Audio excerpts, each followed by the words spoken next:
Sentados y descubríos.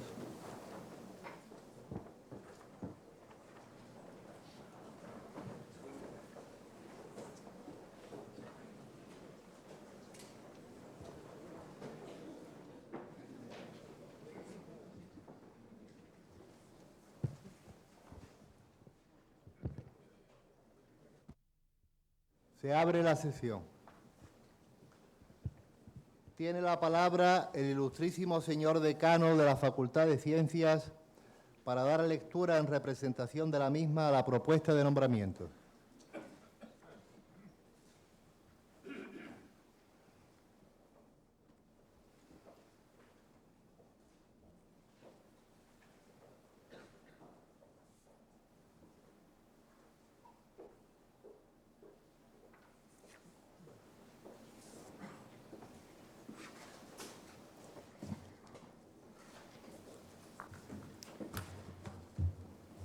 Con la venia.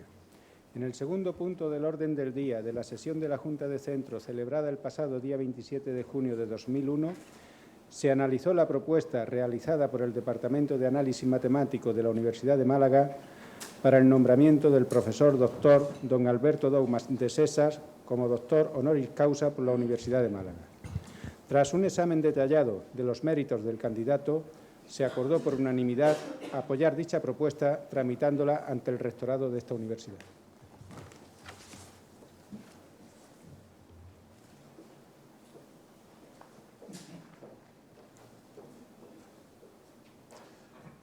El ilustrísimo señor secretario general leerá el acuerdo del claustro de la Universidad de Málaga por el que se concede nombramiento de doctor honoris causa por la Universidad de Málaga al profesor doctor don Alberto Dou.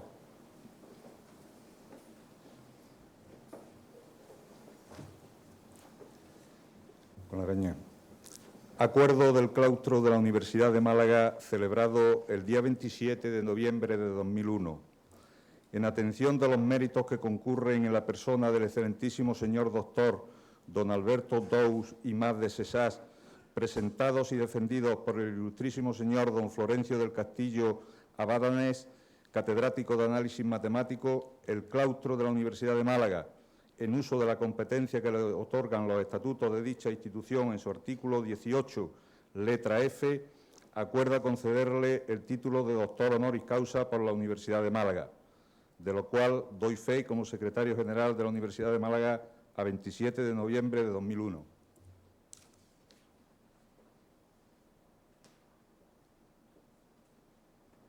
Alzaos y cubríos.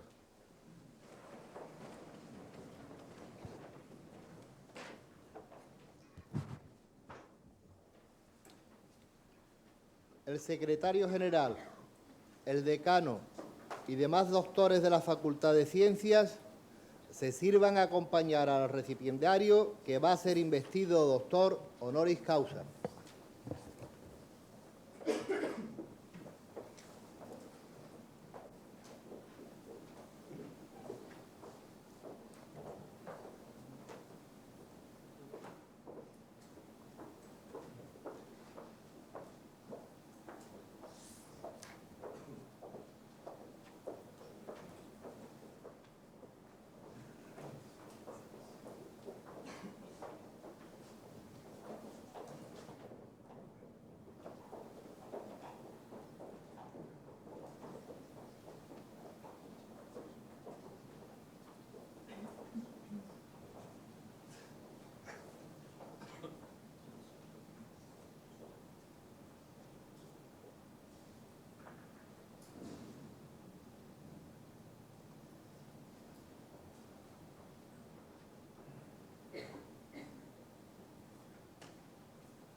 Sentados y descubridos.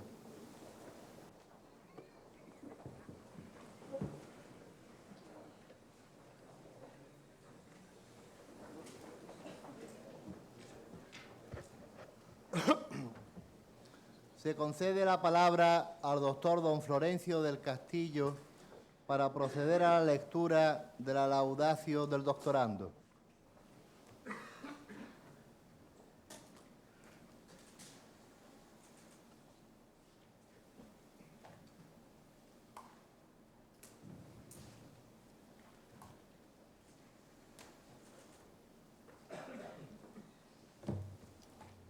Con la venia. Excelentísimo y magnífico señor rector, excelentísimas e ilustrísimas autoridades, ilustrísimos señores claustrales, queridos compañeros, señoras y señores. Hace algo más de un año, el 23 de marzo del pasado 2001, tuve el honor de iniciar con un escrito al director del Departamento de Análisis Matemático los trámites para la concesión al ilustre matemático, excelentísimo señor don Alberto Dou Martexesas, del grado de doctor honoris causa, el más preciado reconocimiento académico que nuestra universidad puede ofrecer. Mi propuesta recibió el apoyo unánime del Departamento primero y de la Junta de Facultad de Ciencias después. Finalmente, el claustro de la universidad, en sesión de 27 de noviembre de 2001, aprobó definitivamente dicho nombramiento. Hoy, felizmente, se culmina el proceso con este acto de investidura, el acto más solemne de cuantos se celebran en la universidad. Por eso hoy es un día de gloria para la Universidad de Málaga, que se viste de gala para recibir al nuevo doctor. La incorporación del profesor don Alberto Dou al claustro de doctores de nuestra universidad es motivo de satisfacción y alegría para el Departamento de Análisis Matemático y para la Facultad de Ciencias por el gran honor que la Universidad de Málaga le otorga y, en mi opinión, también por el gran honor que la Universidad de Málaga recibe al conceder esta distinción. La universidad, al confiarme la misión de apadrinar esta ceremonia, me ha deparado la gran fortuna, el impagable honor de poder presentar en mi universidad y honrar públicamente a quien ha sido y sigue siendo mi maestro, a quien me formó no solo científicamente, sino también, lo que es más importante, humanamente, y a quien nunca agradeceré suficientemente el trato de amistad, generosidad y afecto que en todo momento me ha dispensado. La tradición establece que la laudatio contenga una biografía del doctorando en la que se señalen los rasgos más distintivos y sobresalientes de su trayectoria profesional y humana. Cuán difícil resulta plasmar en pocas palabras la personalidad de un hombre tan sencillo y a la vez tan complejo, un hombre entregado a los demás, que ha contagiado a sus discípulos el amor a la universidad, a la que ha dedicado lo mejor de su vida. No es la popularidad, por múltiples y variadas razones, cuyo análisis está fuera de este lugar, cualidad distintiva de los matemáticos, y suele ocurrir que incluso figuras de reconocido prestigio en nuestro medio puedan ser prácticamente desconocidas fuera de él. Hace más de 40 años, octubre de 1960, conocí al profesor don Alberto Dou, él en sus primeros años de magisterio como catedrático de análisis matemático y yo como alumno de licenciatura en la Universidad Complutense de Madrid, una de las 3 universidades españolas, las otras eran Barcelona y Zaragoza, que en aquellos difíciles años impartían en nuestro país estudios de matemáticas, estudios que, sobre todo en análisis matemático en la Universidad de Madrid, se encontraban en una situación manifiestamente mejorable. La cátedra de ecuaciones diferenciales estaba vacante desde 1948. La llegada del profesor don Alberto Dou marcó un antes y un después, al menos para las ecuaciones diferenciales. Desde aquella lejana fecha he mantenido con el profesor Dou una fluida e ininterrumpida relación científica, académica y de cordial y sincera amistad. Como alumno de licenciatura, como estudiante de doctorado, como profesor adjunto de su cátedra durante una larga y conflictiva década, de 1962 a 1974, y siempre como discípulo. De mis años de profesor bajo su dirección, quiero resaltar su talante liberal y la confianza depositada en mi persona. Como podrán apreciar, señoras y señores, no es información cumplida lo que pueda faltarme sobre la personalidad científica y humana del profesor don Alberto Dou, y me gustaría forjar un magnífico discurso con el que glosar su magna obra y su polifacética figura. Pero si no logro transmitirles algunos de sus rasgos característicos, ello será imputable a mi escasa elocuencia para salvar el abismo que media entre la idea y la palabra. Espero, no obstante, que la sinceridad y el cariño puestos en el empeño disimulen al menos esta carencia.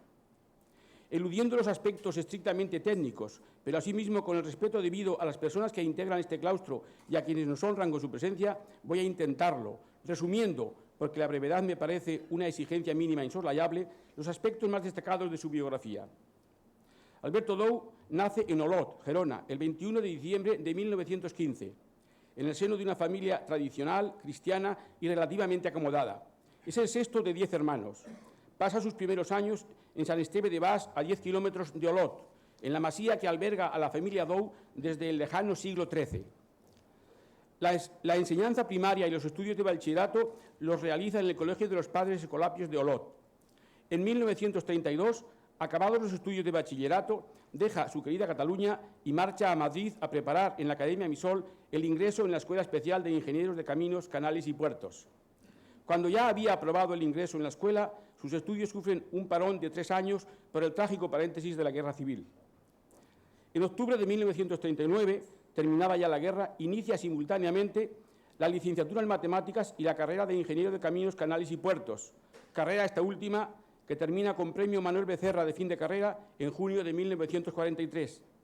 Tan pronto como obtiene el título, el flamante ingeniero recibe por escrito una magnífica oferta del entonces todopoderoso don José María Aguirre Gonzalo para ejercer su brillante carrera en un puesto del más alto rango en la delegación de Agromán de Barcelona. Pero Alberto, que hacía algún tiempo venía madurando la idea de hacerse religioso, declina tan inmejorable oferta y decide hacerse jesuita. Así lo hace saber a don José María Aguirre, que debió quedar muy sorprendido al comprobar que una oferta suya y tan buena no era aceptada. Tomada esta decisión, sin pérdida de tiempo, Alberto inicia su vida religiosa en septiembre de 1943. Tras 2 años de noviciado, estudia Humanidades y Filosofía, obteniendo el título pontificio de licenciado en Filosofía en junio de 1949. Este mismo año, 1949, reanuda en Barcelona los estudios de matemáticas que había iniciado y abandonado en Madrid 10 años antes. Termina la licenciatura en matemáticas con premio extraordinario en 1950. Los primeros pasos en investigación los da en geometría diferencial, de la mano de Blaschke, prestigioso matemático austríaco afincado en Alemania, al que conoció en un curso impartido por este en la Universidad de Barcelona. Tras varias estancias en Alemania, defiende en 1952 su tesis doctoral, por la que obtiene el premio extraordinario de doctorado en la Universidad Central, la de Madrid, única universidad española que en esa fecha podía conceder el grado de doctor. De octubre de 1951 a junio de 1955, Alberto estudia teología en las facultades pontificias de Innsbruck y Sant Cugat del Vallès. En junio de 1955 obtiene el título de licenciado en teología. Con anterioridad, el 30 de julio de 1954, es ordenado sacerdote en la Compañía de Jesús. En 1955 se le adjudica la cátedra de matemáticas de la Escuela Especial de Ingenieros de Caminos, Canales y Puertos, y en 1957 gana por oposición la cátedra de ecuaciones diferenciales de la Facultad de Ciencias de la Universidad de Madrid. Ambas cátedras las mantiene hasta octubre de 1975, fecha en la que es nombrado rector de la Universidad de la Iglesia de Deusto, regida por la Compañía de Jesús. Al dejar dicho rectorado en octubre de 1977, regresa a Madrid a otro rectorado, esta vez como rector académico de ICAI, cursos 1977-1980, y a la Cátedra de Análisis Matemático de la Facultad de Ciencias, en la que permanece hasta su jubilación en 1985. Desde esa fecha es profesor emérito de la Universidad Autónoma de Barcelona en su Cataluña natal. Aunque en la época de su incorporación a la universidad no era habitual el desplazamiento de profesores universitarios a otros países por razones de estudio, el profesor y ya catedrático Alberto Dou pide la excedencia y pasa el curso 1959-1960 en los Estados Unidos en las universidades de Nueva York y Chicago.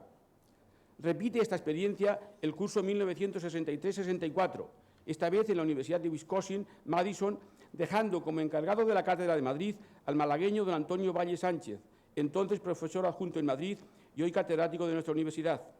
De nuevo repite el profesor Dou esta experiencia de enero de 1969 a enero de 1970 en la Universidad de Notre Dame, Indiana, quedando esta vez como encargado de la Cátedra de Madrid quien les habla.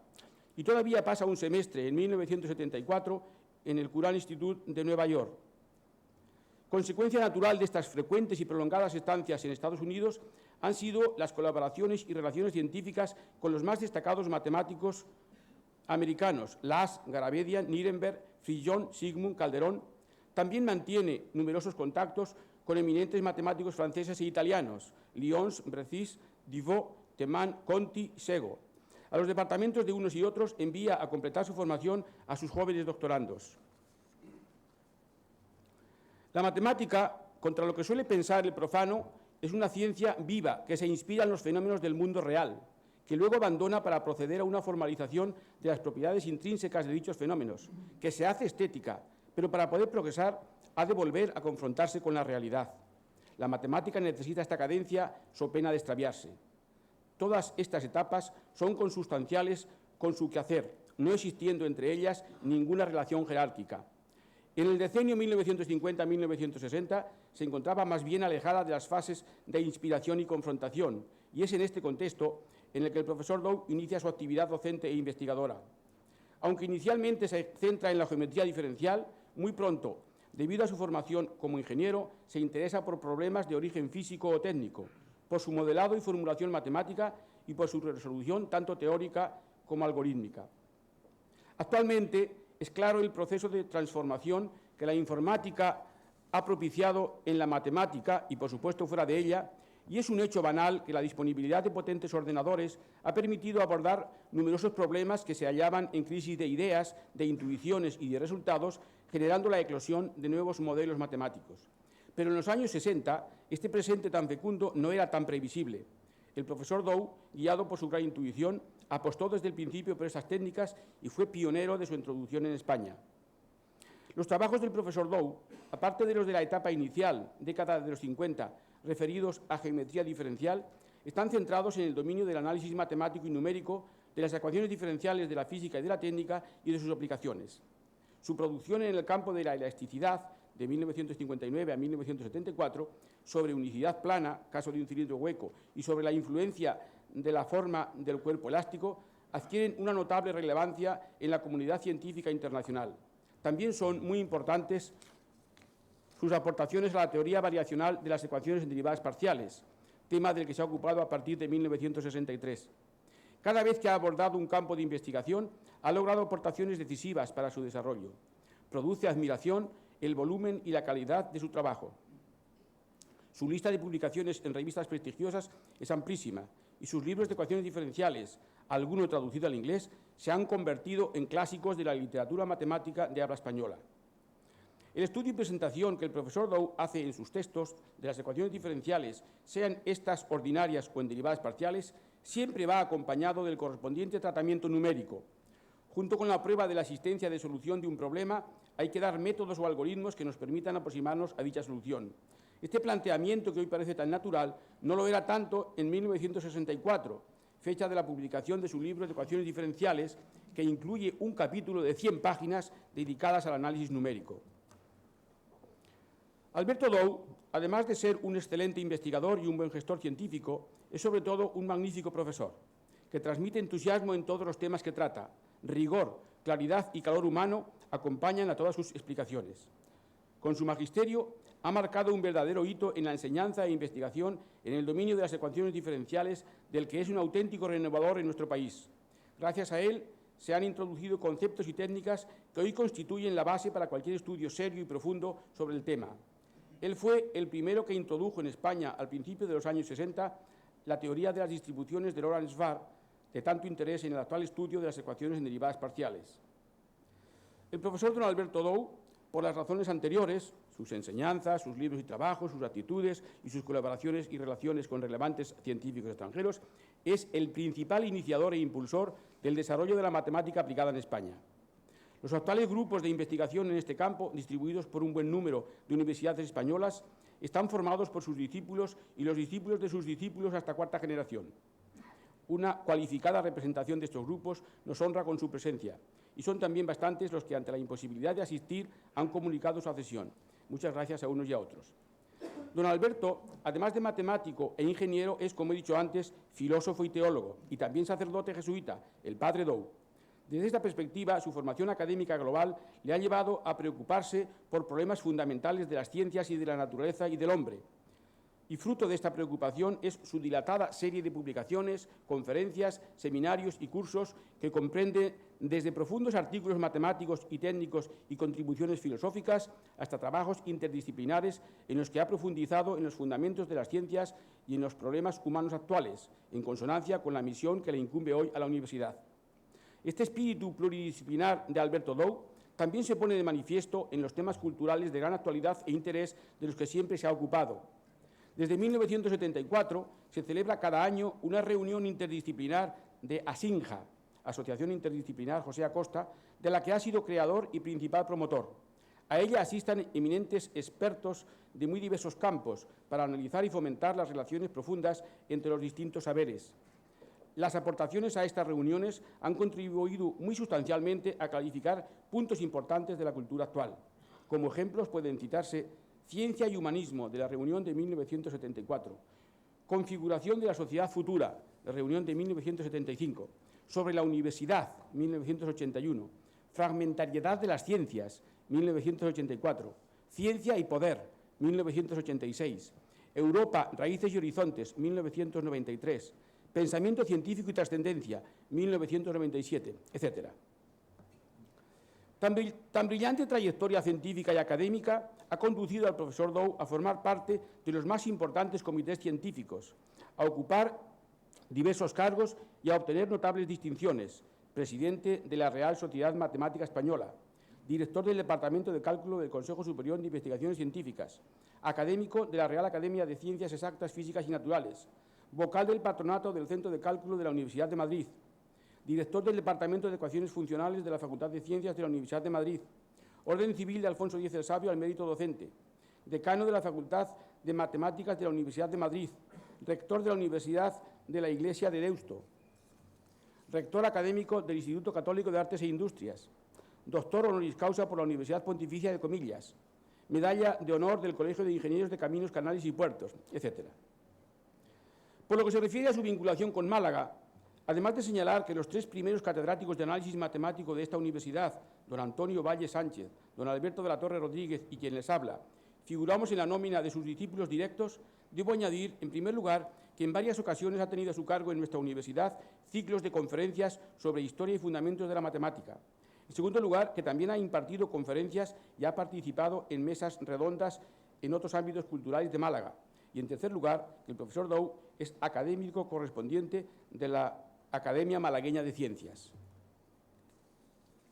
Como última pincelada sintetizadora, hago mías las palabras de su compañero don José María Díaz Moreno, jesuita, que en una nota titulada Borrador para una semblanza, publicada en el Boletín Informativo de la Universidad de Comillas y Cayicade en julio del 84, dice, entre otras cosas: Alberto es una personalidad tan rica en matices complementarios que no resulta nada fácil reducirlos a síntesis. Cualquier enumeración de las principales facetas que la integran tiene el peligro de ocultar la visión de conjunto, y es este conjunto lo mejor de su personalidad, pluralidad de valores que en él se hacen unidad personal. Como jesuita ha sabido aunar dos buenas eficacias, la obediencia jesuítica y la de ser siempre y en todo un catalán de viejas y hondas raíces. Ha sabido ser fiel a su tiempo y a su destino con una sencillez ejemplar. Como universitario, su inquietud le ha llevado de su especialidad, el análisis matemático, a otros saberes, la filosofía, la antropología, la teología. Todo lo que esas ciencias encierran de permanente desafío al mundo y al hombre han sido y siguen siendo, en su colmada plenitud, objeto de su afán de aprender y de su afán de enseñar. Nada es ajeno a su permanente y siempre joven curiosidad. Pertenece a esa vieja raza de maestros que jamás dejaron de ser discípulos en esa asignatura de inabarcables límites que es la vida, que son los hombres y que es Dios. En cuanto a su humanidad, paradójicamente faltan y sobran las palabras para describirla. Es necesario haber convivido con él día a día, hora a hora, para captar esa curiosa y admirable unión de ingenuidad y tozudez, de lealtad sin trampa ni cartón, de entrañable cercanía y del mejor seni catalán. Pocas veces he visto, termina diciendo, tanta sencillez humana en una personalidad científica de tan profundos valores. Estas certeras palabras de su compañero, en mi opinión, se quedan cortas, pero reconozco que no es fácil mejorarlas. Quizás, antes de terminar, yo formularía a don Alberto, catalán, ingeniero, jesuita y matemático, la siguiente pregunta. Para desarrollar tanta y tan fecunda y variada actividad, ¿cuántas horas tienen sus días y cuántos días tienen sus años? En fin, por fidelidad a mi promesa inicial de brevedad, limitaré mis consideraciones a las ya expuestas. Con ellas he intentado mostrar al profesor Dou como renovador del estudio de las ecuaciones diferenciales en España, como entusiasta y profundo investigador, como autor de una vasta y diversificada obra y como maestro indiscutible de muchos universitarios. Precisamente por esos méritos excepcionales, académicos, científicos y humanos, encontré, como he dicho al principio, la cálida y unánime acogida en el Departamento de Análisis Matemático y en la Facultad de Ciencias cuando solicité de mis compañeros el apoyo a la petición que seguidamente haré este claustro, utilizando para ello la venerable fórmula de nuestra antigua tradición. Así pues, considerados y expuestos todos estos hechos, dignísimas autoridades y claustrales, solicito con toda consideración y encarecidamente ruego que se otorgue y confiera a mi sabio maestro, el excelentísimo señor don Alberto Dou Mas de Sesás, el supremo grado de doctor honoris causa por la Universidad de Málaga. Muchas gracias.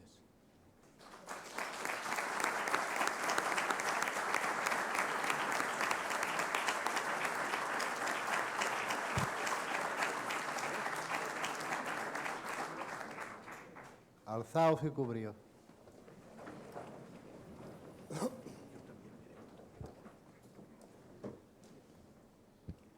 Se va a proceder a la solemne investidura de doctor honoris causa del profesor doctor don Alberto Dou.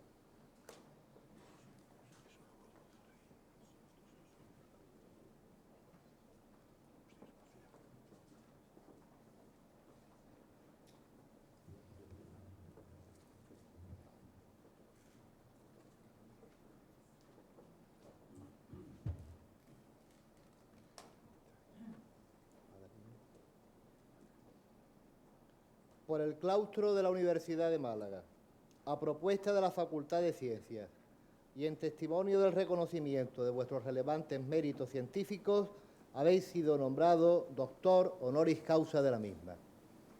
En virtud de la autoridad que me está conferida, os entrego dicho título. Os impongo como símbolo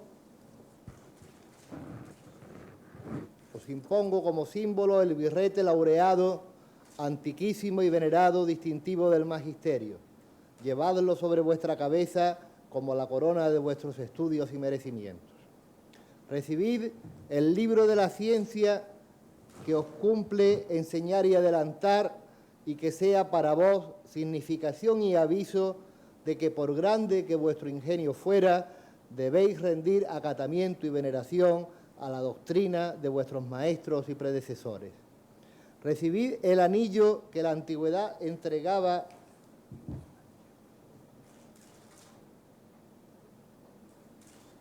en esta venerada ceremonia, como emblema del privilegio de firmar y de sellar los dictámenes, consultas y censuras de vuestra ciencia y profesión, así como los guantes blancos, símbolo de la pureza que deben conservar vuestras manos, uno y otro signos también de la distinción de vuestra categoría.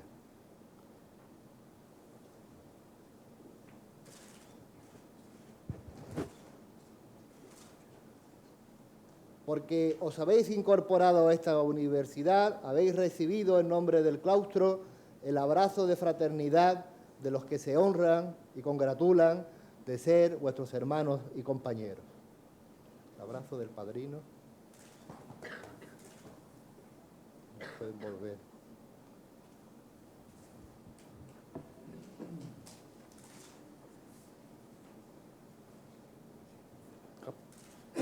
Perdón.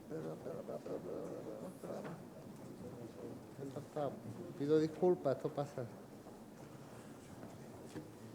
Invito al nuevo doctor a prestar promesa de fidelidad. Policior me maxima diligentia fide atque honestatem munere functurum, quo discipulorum proventum, universitatis honorem possim augere. Sentaos y descubríos.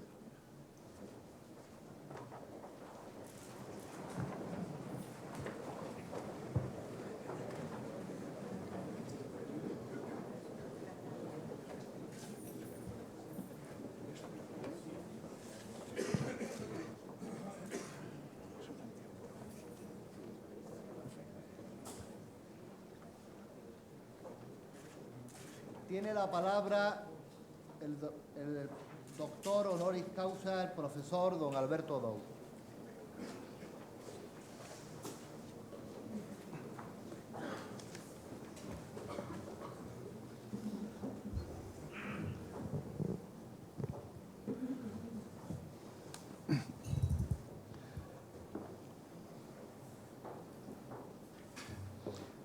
Magnífico y excelentísimo señor rector de la Universidad de Málaga, excelentísimas e ilustrísimas autoridades, queridos colegas, alumnos y demás miembros de la comunidad universitaria, señoras y señores.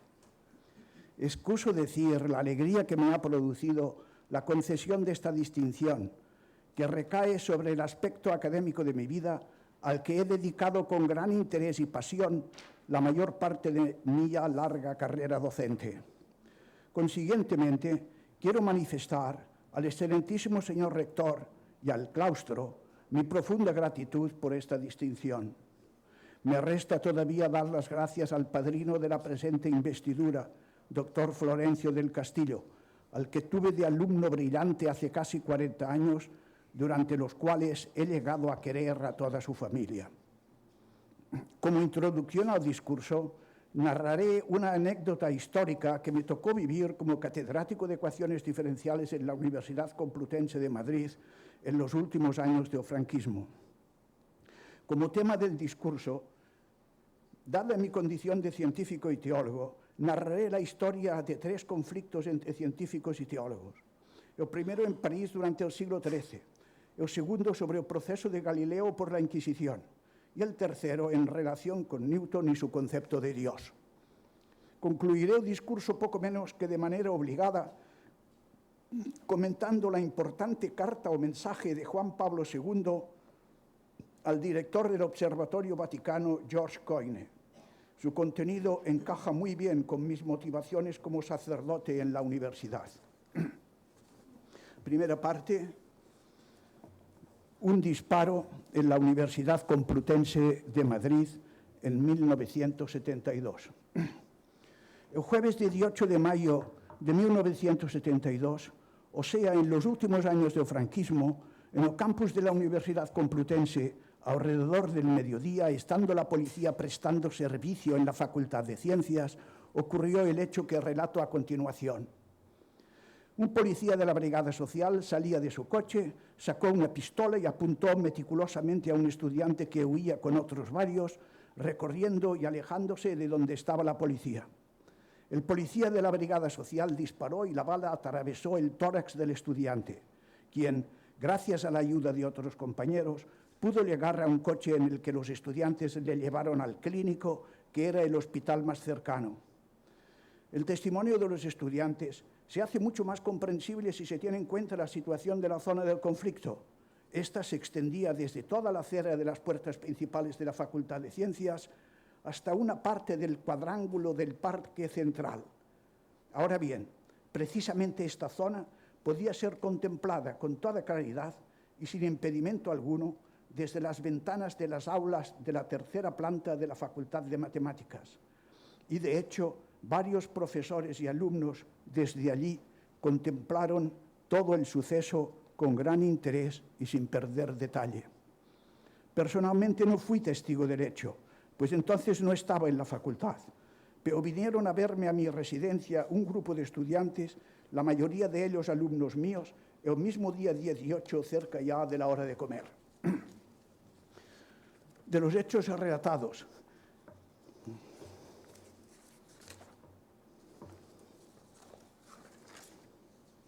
los estudiantes ya habían escrito un borrador de un relato de los hechos ocurridos, pero surgía la dificultad de cómo hacerlo llegar al público en general, pues era obvio que ningún periódico aceptaría publicar el relato de los estudiantes, y no obstante su relato era sustancialmente verdadero, especialmente en algunos de los puntos más comprometedores para la policía. Este curso, 1971-72, era yo casualmente el presidente de la sección de exactas dentro de la Facultad de Ciencias. Digo casualmente porque el cargo de presidente de sección se cubría dentro de cada una de las 5 secciones de la Facultad de Ciencias por turno de antigüedad. Los estudiantes de matemáticas me pidieron que para el lunes 22 convocara una junta abierta de sección para analizar los graves acontecimientos ocurridos en esta facultad y decidir, si ha lugar, las medidas a tomar a la vista de los mismos. También el señor decano convocó junta de facultad para el día 23, martes, para dar a conocer el informe del señor decano sobre los últimos acontecimientos ocurridos en la facultad y gestiones realizadas a consecuencia de los mismos. El escrito de los estudiantes va dirigido a la Junta de la Facultad de Ciencias. Lo recibí el lunes 22 de la Junta de Sección y lo leí el martes 23 en la Junta de la Facultad. Omito aquí por brevedad las 2 páginas de descripción detallada de los hechos y recojo solo su elocuente conclusión. De los hechos relatados, y pese a la maliciosa interpretación que a los mismos se les intenta dar por los medios oficiales y periodísticos, y especialmente por el periódico ABC en el artículo firmado por Alfredo Semprún, nosotros, estudiantes de la Facultad de Ciencias, testigos presenciales de ellos, afirmamos con toda certeza que, a pequeña, el disparo fue realizado por la espalda cuando el estudiante Juan Manuel Mediavilla corría apartándose del lugar de donde se había producido el enfrentamiento. B, que dicho disparo fue realizado por el inspector de la Brigada Político-Social con absoluta serenidad y apuntando directamente hacia la persona herida con gran meticulosidad y precisión. C, que por parte de dicho estudiante no se había producido ningún tipo de agresión y que, por lo tanto, el disparo realizado no se hizo como defensa o para defenderse de un ataque personal. Y para que así conste, firmamos este escrito en Madrid a 22 de mayo de 1972. Sigue la firma de 7 estudiantes, cuyos nombres voy a leer. Ángel Chica, tercero de Matemáticas, oficial. Alejandro Murillo Franco, segundo de Matemáticas, oficial. José Antonio Carro, segundo de Matemáticas, oficial. Alberto Ruiz, segundo de Matemáticas, oficial. Manuel Corvo González, tercero de Físicas, oficial. José Ángel Serrano Gómez, quinto de Físicas, oficial. R. Delgado, tercero de Matemáticas, oficial. Es muy comprensible que hubiera cierto temor acerca de las posibles consecuencias de firmar el escrito leído en la Junta de Facultad, pues contenía un claro alegato contra la policía y en particular contra el inspector de la Brigada Político-Social. Sabíamos que hacía 1 o 2 años, con menor motivo, un estudiante de tercero había sido enviado por 1 año a Río de Oro, el Sáhara español.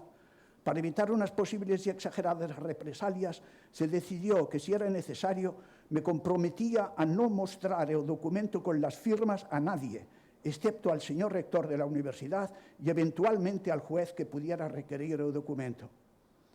Es por eso que en la parte que ocupan las firmas fue cortada, sellando previamente el corte con mi propia firma. El señor rector nunca pidió el documento. El juez sí sabía del documento, pero cuando se lo ofrecí junto con las mismas firmas, no quiso aceptarlo, haciendo un gesto de que era superfluo. Sospecho que con mi comparecencia ante el juez acabó todo el caso.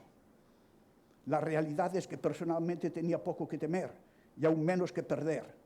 Había estado desde el 3 de diciembre de 1936 en el ejército como soldado raso durante 1 año y luego como oficial estampillado hasta el final de la guerra. Omito leer los comentarios de prensa que están aquí escritos y se publicarán, pero es demasiado largo para leerlos. La segunda parte de este discurso, naturalmente, cambia el tema. Ilustraremos esas relaciones entre la ciencia y teología a través de 3 episodios históricos que nos las presentan más bien tensas, pero de los que hemos aprendido a entenderlas mejor. El corpus aristotélico en la Universidad de París, la primera. A principios del siglo XIII, las universidades de París, Bolonia y probablemente también Oxford eran importantes centros de enseñanza y de desarrollo cultural. Gran parte de los programas que se impartían eran de lógica y física. Las obras de Aristóteles se habían traducido recientemente al latín y eran centrales en la enseñanza de las disciplinas mencionadas. Fueron ganando terreno y esto motivó crecientes conflictos con los teólogos. En efecto, estos consideraban peligrosa la doctrina de Aristóteles, porque algunas de sus tesis eran contrarias a la fe cristiana. Concretamente, resultaban conflictivas y peligrosas las 4 afirmaciones siguientes de Aristóteles. Primera, el mundo es eterno. Esto contradice la creación en el principio, interpretado como principio de tiempo. Un accidente o propiedad no puede existir sin estar unida a una sustancia material, porque contradecía la doctrina contemporánea de la Eucaristía. Los procesos de la naturaleza son regulares e inalterables, lo cual excluía la posibilidad de los milagros. Y por último, el alma no sobrevive al cuerpo, lo cual niega la inmortalidad del alma. Todo eso era contradictorio con lo que había escrito Aristóteles. Por otra parte, la autoridad del filósofo, es decir, Aristóteles, el filósofo por excelencia, era inmensa, especialmente en lógica y física o filosofía natural, en gran parte porque esta doctrina formaba todo un sistema bien ligado por la lógica y estaba basado en la experiencia y la observación y además no tenía alternativa. Dan una idea de a dónde habían llegado las discusiones las siguientes proposiciones condenadas: que las discusiones teológicas están basadas en fábulas, que nada se conoce mejor porque se sepa teología, que los únicos sabios del mundo son los filósofos. Diferentes proposiciones, entre ellas algunas cosmológicas, eran condenadas porque limitaban el poder o la libertad de Dios. Estas eran las más peligrosas. Ahora bien, paradójicamente, tales condenas produjeron indirectamente un primer renacimiento científico. Se desarrolló una crítica más aguda del conocimiento, que en el final del XIV se concretó en el empirismo filosófico y en el nominalismo. En la primera mitad del siglo XIV, los argumentos filosóficos y experimentales hicieron que se consiguiera lo que los decretos eclesiásticos y la amenaza de la excomunión no habían podido conseguir.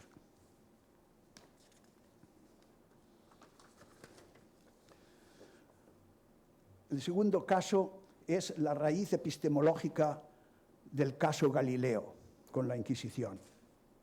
Me parece que podemos entender mejor las situaciones conflictivas con las siguientes observaciones sobre el caso Galileo.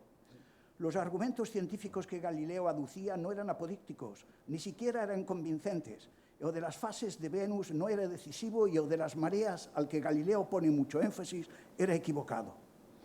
Pero la razón fundamental y quizás decisiva del conflicto hay que buscarla en que Galileo está introduciendo unos nuevos criterios epistemológicos para juzgar de la validez de los sistemas del mundo, y esos criterios no son comprendidos por la Comisión de Teólogos Fiscales. Siento no tener que omitir por brevedad el detalle de las concepciones científicas y de los sistemas del mundo entonces vigente, pero resaltemos lo siguiente. Una razón importante para Galileo es sin duda su convicción justificada de que la física y sobre todo la astronomía aristotélicas son insostenibles en su globalidad, sobre todo a causa de sus propias investigaciones publicadas en Osiderius Nuncius de 1610. Otra razón también importante es su intuición de una nueva ciencia del movimiento, la que por una parte es incompatible con la aristotélica y por otra parte le permite refutar suficientemente las más obvias e incluso importantes objeciones contra el heliocentrismo. También el criterio de mayor simplicidad del sistema heliocéntrico y probablemente otros varios. El conjunto de estos criterios le urge a buscar una demostración apodíctica a favor de su sistema, pero no la encuentra. La fuerza de esos criterios, que en su conjunto era decisivo para Galileo, no fue comprendida por los teólogos. Es importante señalar que me parece que ni siquiera podía ser comprendida en profundidad por ninguno que no fuera experto en las cuestiones científicas que se ventilaban, y suficientemente clarividente para captar, como Galileo, los nuevos criterios de una ciencia a la vez matemática y experimental que se irá imponiendo con el tiempo. Por otra parte, a Galileo le hacía poca fuerza la interpretación que escrituristas y teólogos daban de la inerrancia de las escrituras. la cual sí era ampliamente compartida en su situación contemporánea por Bellarmino y los demás cardenales. Es notable que incluso en este tema de interpretación de las Escrituras haya sido la intuición del cristiano Galileo la que con el tiempo ha sido aceptada por el magisterio eclesiástico. Hablando de Galileo, Juan Pablo II dice: por dolorosa que él haya sido, esa experiencia de Galileo ha prestado un servicio inapreciable al mundo científico y a la Iglesia, haciéndonos comprender mejor las relaciones entre la verdad revelada y las verdades descubiertas empíricamente. Puede parecer notable que el Papa hable del caso Galileo tan doloroso como de un servicio inapreciable a la Iglesia, pues es claro que el caso Galileo ha sido esgrimido eficazmente por enemigos de la Iglesia y ha sido para muchos cristianos una insuperable piedra de escándalo a lo largo de los siglos. Pero el mismo Papa ha puesto de relieve todo aquello en lo que consiste el servicio inapreciable a la Iglesia. En su discurso con motivo de los 350 años del proceso de Galileo, Juan Pablo II había mencionado varios de los beneficios aportados por la ciencia. He aquí algunos textos. La experiencia de la Iglesia durante el caso Galileo y después del mismo ha llevado a la Iglesia a una actitud más madura y a una comprensión más exacta de su propia autoridad.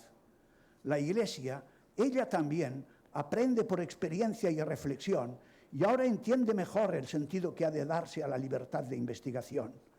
Es únicamente a través de un estudio humilde y asiduo que ella, la Iglesia, aprende a disociar lo que es esencial a la fe de lo que pertenece a los sistemas científicos de una época determinada.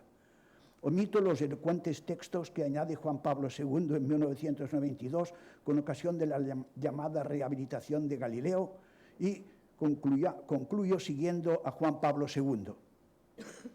Podemos ver, por tanto, que las relaciones seculares entre la Iglesia y la ciencia han llevado a los católicos a una comprensión más exacta del dominio de su fe, a una especie de purificación intelectual y a una convicción de que la dedicación a la ciencia es digna de un compromiso de investigación desinteresada, que en último análisis es un servicio a la verdad y al mismo hombre. Añadamos que la Iglesia reconoce con gratitud todo lo que ella debe a la investigación y a la ciencia.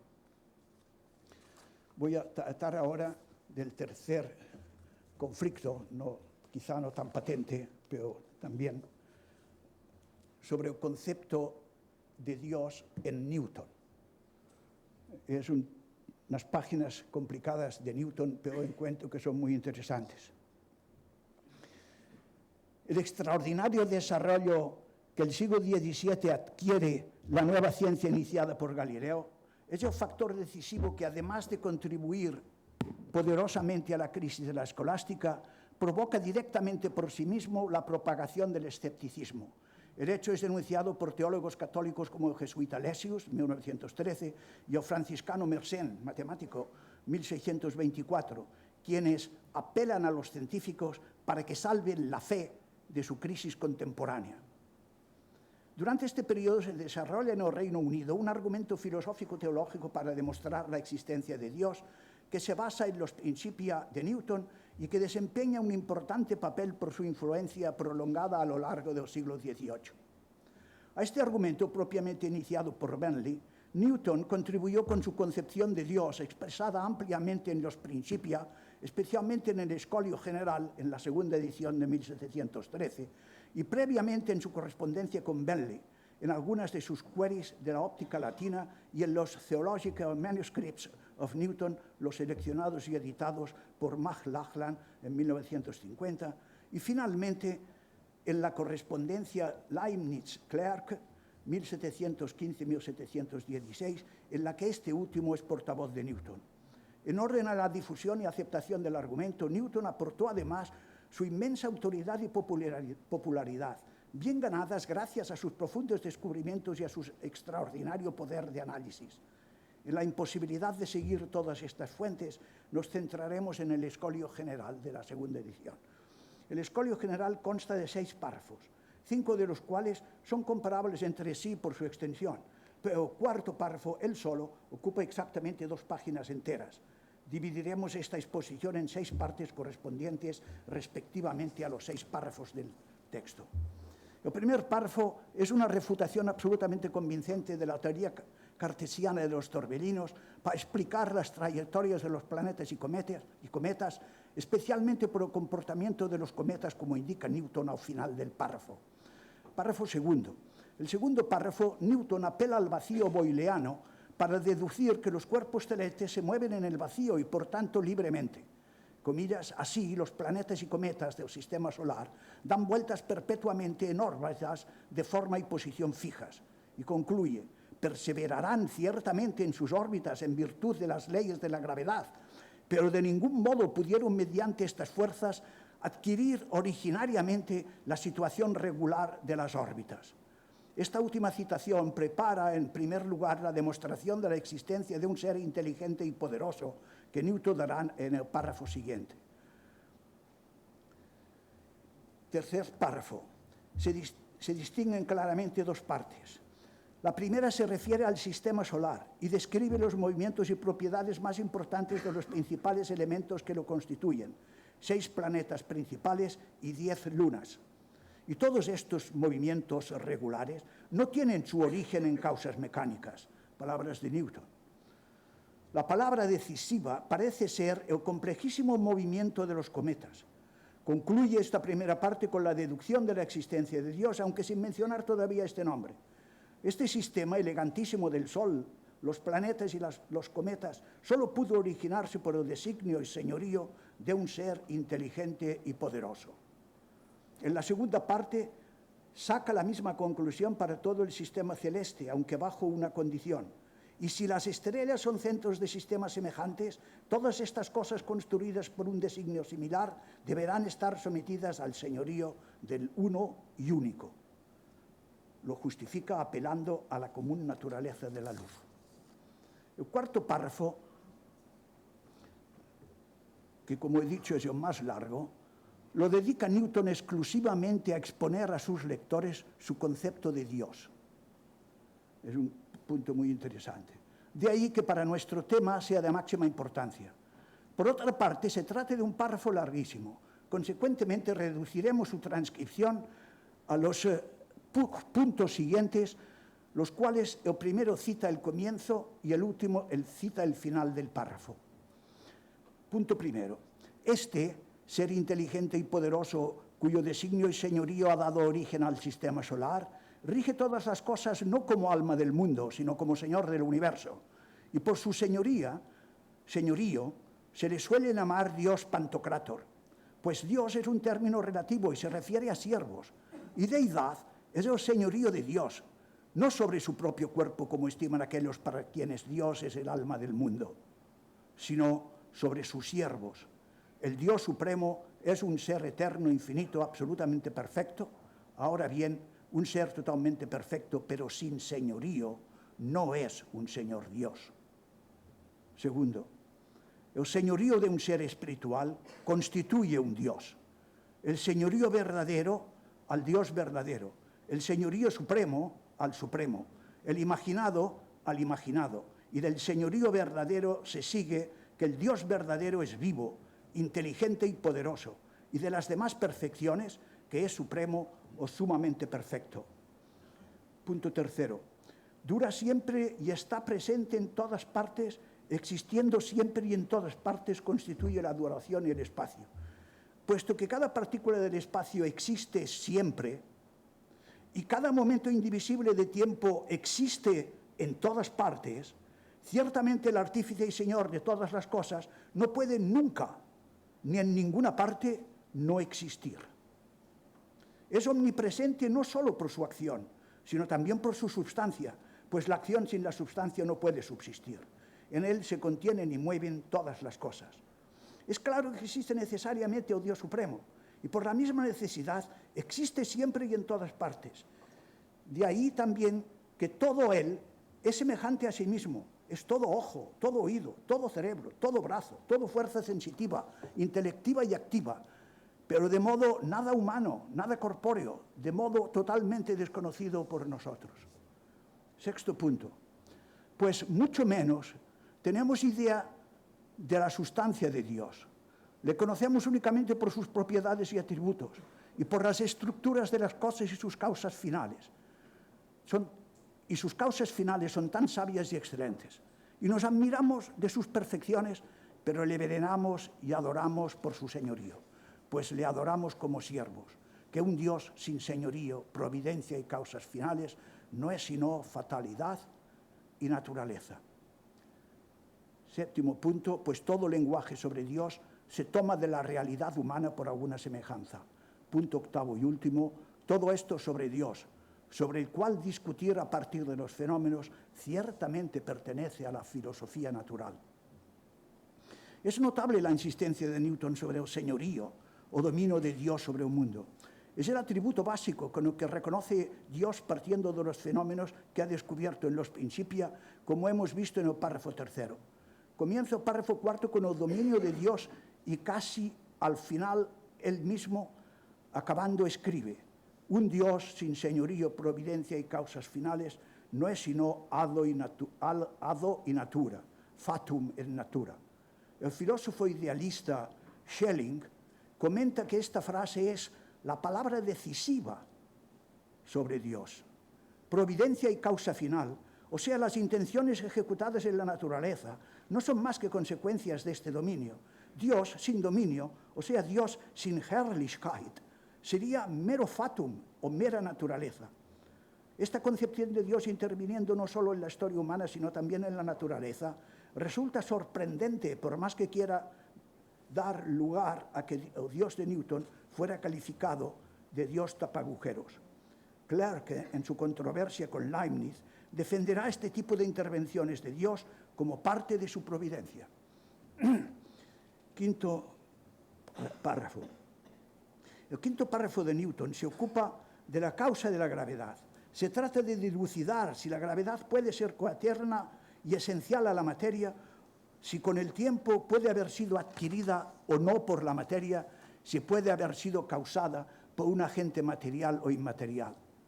Newton establece en primer lugar: ciertamente esa fuerza, la gravedad, procede de alguna causa que penetra hasta el centro del Sol y de los planetas, sin que disminuya su poder, y actúa pensando con unas propiedades que ahora son bien conocidas, pero que entonces resultaban muy sorprendentes.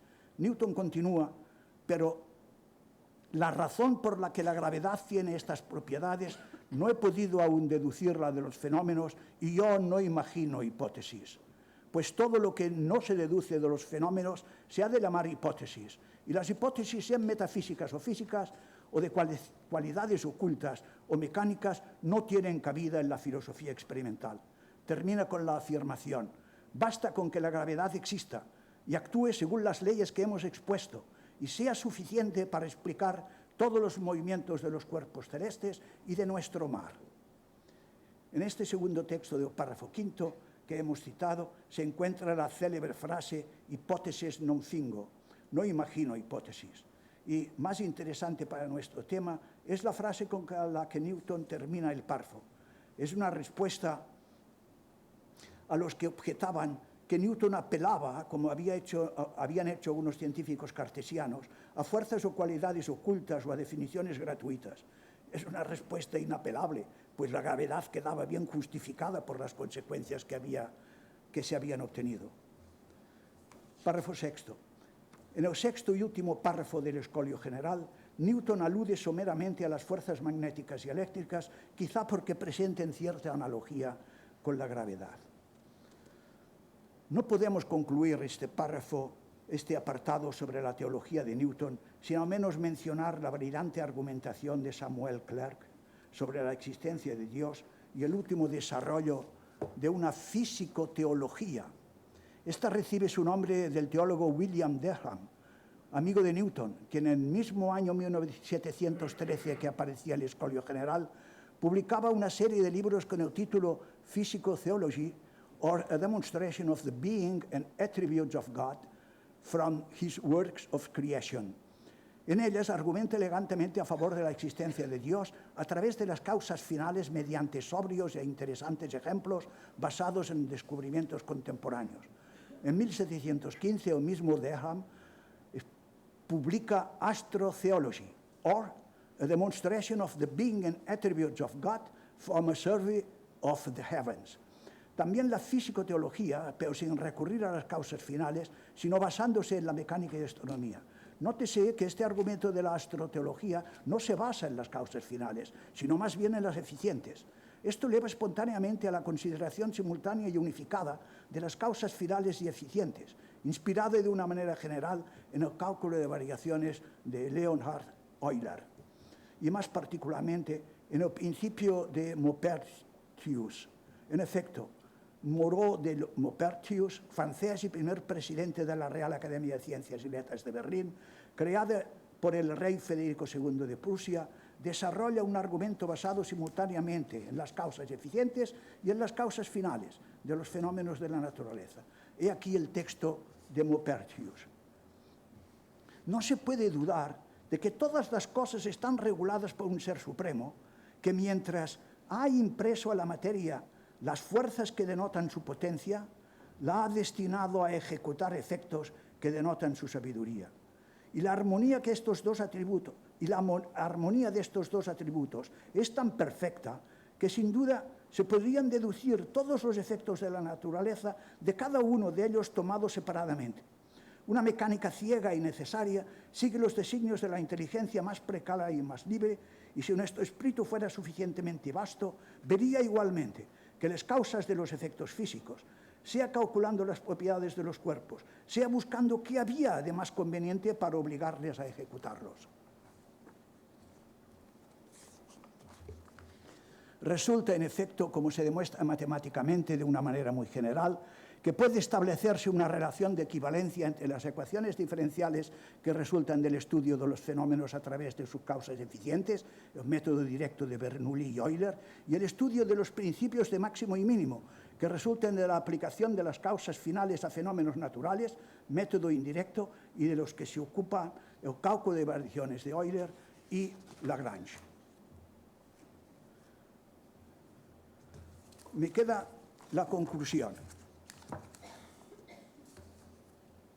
Me parece obligado, como he dicho ya en la introducción, acabar este discurso comentando la carta o mensaje de Juan Pablo II al padre George Coyne, director del Observatorio del Vaticano. Esta carta se publicó por primera vez en 1988, dándole especial relieve en el prefacio de Physics, Philosophy and Theology, coeditada por el mismo Coyne. Al poco tiempo, en 1990, 2 años más tarde, se publicó de nuevo la carta editada por los mismos autores ya citados, con objeto de divulgarla y con breves comentarios a la carta por unos 20 expertos en el tema. El texto de la carta ocupa 14 páginas y consta de 31 párrafos, de los que nos serviremos en nuestras citas. Esta carta es considerada por muchos expertos como el documento papal más importante desde el nacimiento de la ciencia moderna sobre las relaciones entre la ciencia y la teología. O sea, desde el principio de la Edad Moderna se considera que es el documento papal más importante. La carta está escrita pensando en las futuras relaciones entre ciencia y religión, y Juan Pablo II acepta y emplea la forma de diálogo. Se puede considerar dividida en 3 partes. La introducción, que explica la ocasión del documento; la parte primera, que trata de las condiciones del diálogo, de la autonomía y apertura, y la parte segunda de las promesas del diálogo, que lleva efectivamente a un enriquecimiento grande de ambas. He aquí algunos textos. La Iglesia y la Academia se comprometen mutuamente como 2 instituciones muy distintas, pero ambas importantes dentro de la civilización humana y la cultura mundial. Tenemos ante Dios responsabilidades enormes para con la condición humana y la cultura mundial. En el comienzo del párrafo 3. En el párrafo 6. La Iglesia está participando en el movimiento por la unión de todos los cristianos, como no lo hiciera nunca en su historia. Se ha acercado a las grandes religiones del mundo con reflexión y oración, reconociendo todos los valores que tenemos todos en común y nuestra confianza en Dios absoluta y universal. En el párrafo 7 dice: durante este siglo hemos sido testigos de un dinamismo de reconciliación y unidad que ha tomado muchas formas dentro de la Iglesia. Todos esos textos citados están tomados de los 8 primeros párrafos que constituyen la introducción. Al entrar en la primera parte de la Carta, párrafos 9 y 19, se vuelve a considerar la relación entre religión y ciencia. Hemos entablado, dice Juan Pablo II, el diálogo entre ellas a niveles más profundos que antes y con mayor apertura, etc. Juan Pablo II continúa en los párrafos siguientes analizando las relaciones mutuas de ciencia y religión y estima que es mucho lo que cada una de ellas puede ofrecer a la otra. Muestra los ejemplos que ofrecen la física y las ciencias de la vida. Advierte Juan Pablo II que la Iglesia pretende crecer en la unidad relacional de ciencia y religión. El último párrafo de esta primera parte resume y concreta las bases de la colaboración. Aunque sea largo y denso, vale la pena leerlo íntegro. Tiene unas 11 o 12 líneas. Para ser más específico, tanto la religión como la ciencia deben preservar su autonomía y su peculiaridad. La religión no está basada en la ciencia, ni la ciencia es una extensión de la religión. Cada una debe poseer sus propios principios, sus modos de proceder, sus diversidades interpretativas y sus propias conclusiones. El cristianismo posee su fuente de justificación dentro de sí mismo y no espera que la ciencia constituya su principal apologética. La ciencia debe atestiguar su propia valía, mientras que cada una puede y debe apoyar a la otra como dimensiones distintas de una cultura humana común. Ninguna debe suponer que constituye una premisa necesaria para la otra. La oportunidad sin precedentes que tenemos hoy es la de lograr una relación interactiva común, en la que cada disciplina conserve su integridad y, sin embargo, esté radicalmente abierta a los descubrimientos y concepciones de la otra. Final del párrafo 19 y de la primera parte. Con el párrafo 20 comienza la segunda parte de la Carta, que fundamentalmente pondrá en relieve las ventajas de una unidad relacional que no busca la identidad, no busca que cada uno sea más como el otro, sino que cada uno sea más él mismo. El diálogo produce un enriquecimiento mutuo. Así, la simple multiplicidad es un caos, pero una concepción, un modelo único, puede estructurar ese caos y convertirlo en inteligible. Con esa unidad relacional entre ciencia y religión, no tanto se busca convencerse mutuamente, cuanto primariamente comprenderse. La teología tendrá que recurrir a los descubrimientos de la ciencia en uno u otro grado, mientras sigan siendo incumbencia suya, de la teología, el ser humano, los logros de la libertad, etc. Juan Pablo II se dirige en especial a los científicos. También los científicos pueden beneficiarse de este intercambio. Los científicos no pueden desentenderse totalmente de los tipos de cuestiones tratadas por filósofos y teólogos. Esto nos recuerda a Einstein diciendo que la ciencia sin la religión es coja y la religión sin la ciencia es ciega. E insiste Juan Pablo II, pueden también los científicos llegar a apreciar que sus descubrimientos no pueden ser un sustituto genuino del conocimiento de lo verdaderamente último. La ciencia puede liberar a la religión de error y de superstición. La religión puede purificar la ciencia de idolatría y falsos absolutos. Que esto que dice Juan Pablo II en su carta a Coine ha sido importante para mi vida de sacerdote en la universidad, lo pone de manifiesto un texto que publiqué hace 28 años y les leo como conclusión definitiva. Lo que más me impresiona de la vida sacerdotal es sentirme eclesialmente enviado para la predicación del Evangelio. Lo hago muy pocas veces en iglesias e incluso pocas veces explícitamente, pero me parece que no por ello mi predicación o testimonio tenga que ser menos verdadero. Incluso me parece que en ciertos ambientes, como el universitario, no precisamente muy piadoso, el testimonio, al ser espontáneo y tácito, puede resultar más eficaz. Por otra parte, he tenido siempre la convicción de que tal tipo de predicación o testimonio es íntegramente sacerdotal. El decreto del Concilio Vaticano II sobre el ministerio y vida de los sacerdotes menciona a los presbíteros que se dediquen a una tarea de investigación científica o a la docencia, participan de un único ministerio sacerdotal ejercido a favor de los hombres. Más aún, no consigo ver una solución de continuidad entre mis clases de matemáticas y mi predicación desde el púlpito. He dicho.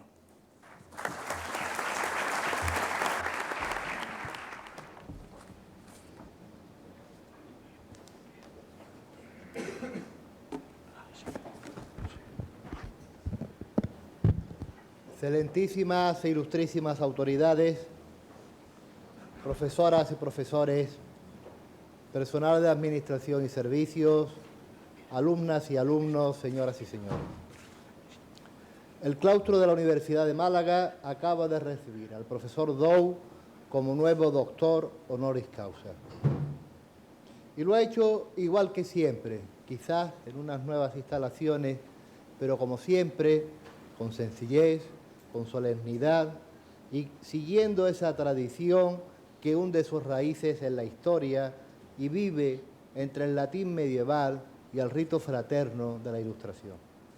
Con el ceremonial que representa el acto supremo de difusión del conocimiento, la esencia del espíritu universal de la institución, el acto formal con el que nuestros antepasados invitaban a hombres de ciencia a formar parte del claustro. Hoy la Universidad de Málaga acaba de recibir al matemático y al filósofo, al teólogo y al ingeniero, al profesor en toda su grandeza, que con la sola arma del pensamiento tanto ha luchado por la libertad, por la universidad y, en definitiva, por la verdad, por hacer realidad el pensamiento de Agustín de Hipona, que propugnaba buscar la verdad con la decisión y el convencimiento de quienes van a encontrar y encontrarla con la sencillez de quienes han de seguir buscando, porque solo cuando el hombre ha terminado algo es cuando se da cuenta que en realidad empieza. La vida del profesor Dou es un continuo bracear intelectual, una continua búsqueda de la verdad sin importar desde qué perspectiva, ya sea desde la alta matemática, ya desde la profundidad del razonamiento filosófico o teológico, una búsqueda entendida como posesión intelectual de la índole de las cosas, como acuerdo del pensamiento con la realidad. Pero sobre todo, la vida del profesor Dou constituye hoy un valioso referente para los universitarios. Es un modelo en la defensa a ultranza de la libertad intelectual frente a la estrechez de lo meramente tecnológico o lo socialmente restrictivo. Incluso en los tiempos más duros en los que le tocó enseñar, Alberto Dou defendió que la ciencia solo podía y puede sostenerse en un ambiente intelectual en el que fuera posible ir a buscar libremente la verdad. Algo nada fácil en aquellos años en los que únicamente la filosofía de Javier Zubiri había podido abrir caminos. En su obra cumbre, Naturaleza, Historia y Dios, Zubiri afirmaba ya que la ciencia no nace cuando el hombre está, por azar, en posesión de verdades, sino al contrario, cuando el intelecto se encuentra libre y plenamente poseído por la idea misma de verdad. Hoy, en su camino hacia la verdad, nuestros científicos no deberían olvidar su vida intelectual en sentido amplio, de posesión, de dominio del intelecto sobre las cosas. No deberían contentarse con la mera autocomplacencia de sus logros parciales, que solo sirven, en el mejor de los casos, para satisfacer una simple curiosidad tecnológica o científica. Y tampoco debe olvidarlo la universidad. Nuestra institución, más que nadie, ha de conservar siempre el vigor de su capacidad de pensamiento, ha de aspirar siempre al pleno conocimiento intelectual del mundo. Solo así, su perduración en el tiempo dejará de ser simple supervivencia para convertirse verdaderamente en inmortalidad. Hoy, la Universidad de Málaga recibe a un hombre, a un profesor que ha sido testigo de primera fila del pensamiento universitario de la España del siglo XX. Recibe a un hombre que, en su camino hacia la verdad, ha trabajado desde la ciencia y desde la conciencia. Miguel Delibes le hubiera retratado en soledad, paseando sus meditaciones vespertinas por un largo camino entre árboles. Y al final, cuando el último rayo de luz se derramara sobre las copas el escritor repetiría tal vez la frase que hizo célebre en una de sus novelas: y por encima aún quedaba Dios. Profesor Dou, sea cordialmente bienvenido al claustro de la Universidad de Málaga.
Se levanta la sesión. Sus señorías descansen. Valete Domine.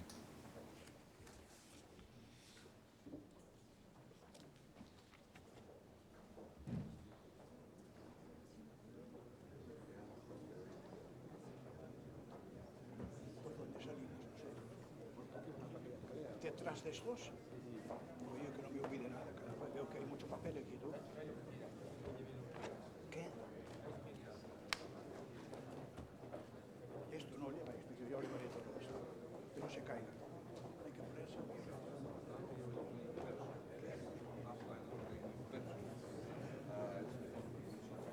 Sí, no, pues venga.